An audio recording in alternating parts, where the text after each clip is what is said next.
Hi, this is Dr. Pachenik. Today I want to talk about a new kind of warfare where the United States and China are entering into a race as to who can get the 5G first. Now, what is the 5G?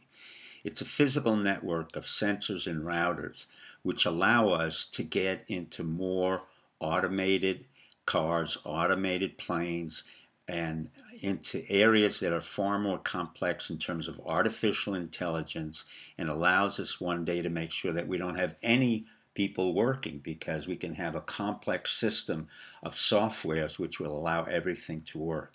Now, from the Trump point of view, that is the White House, this is going to be a zero-sum game. What that means is that we win or we lose. That means either the United States is going to beat out China or China is going to beat out the United States.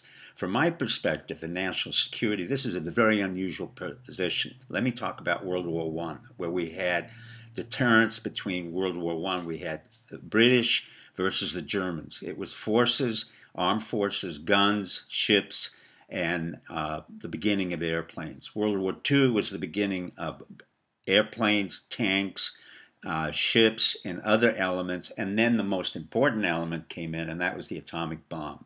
From the 1950s on till the present, our strategic deterrence was not a zero-sum game. It was what we call strategic deterrence, meaning that we will have 23 ICBMs, nuclear missiles, and the Chinese or the Russians will have 23,000 ICBMs, and that would deter us, the Russians and the Chinese, from shooting at each other or destroying each other. Well, now the whole game has changed. We've come into a much more smaller, invisible entity where this physical network of routers and synthesizers that go into everything that's more advanced is going to make sure that we don't get into a war, but for the most part, we don't have any more jobs.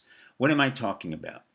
The first thing Trump said a couple of years ago is that I want ZTE, which is a Chinese company, to stop stealing our secrets. And what he did was during the tariff war, he made sure that 75,000 Chinese had no work. Then he targeted another company called Huawei, Huawei, which was created by a Mr. REN and then ZENGFEI, Zingfei, who was a former People's Liberation Army engineer and now is a multi-billionaire who works very closely with President Xi, the People's Liberation Army, and in fact the intelligence community.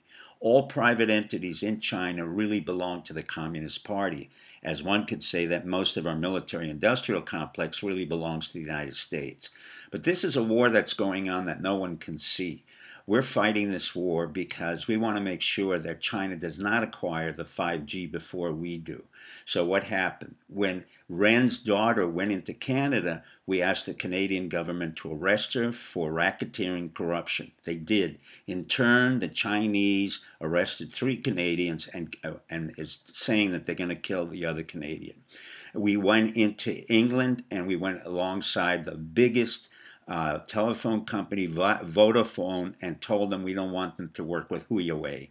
And they said they won't. We went into Poland to say we don't want you to work with Huawei.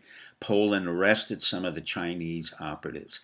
Now let me explain something to you about Chinese operatives. I've worked against them for over 30, 40 years. For the most part, the Chinese do the following operational mode. They send over hundreds of thousands of Chinese students, guests, all over the world, and primarily in the United States. Those students work in engineering labs and computer labs in universities and anywhere you might find them, and they act as intelligence operatives. Almost each one of them is an intelligence operative. The theory in China with regards to intelligence operative is that we can afford to lose many of them as long as we get bits of information. So the Russians have deep moles who stay in for many long years and are hard to pick up. Let me say the following. In Davos, Switzerland, they just came out with a major statement which said the following. The sooner we get to 5G and the sooner we get into the Industrial Revolution, the sooner we will get rid of human labor, and that's our goal. From that point of view, good luck, good night.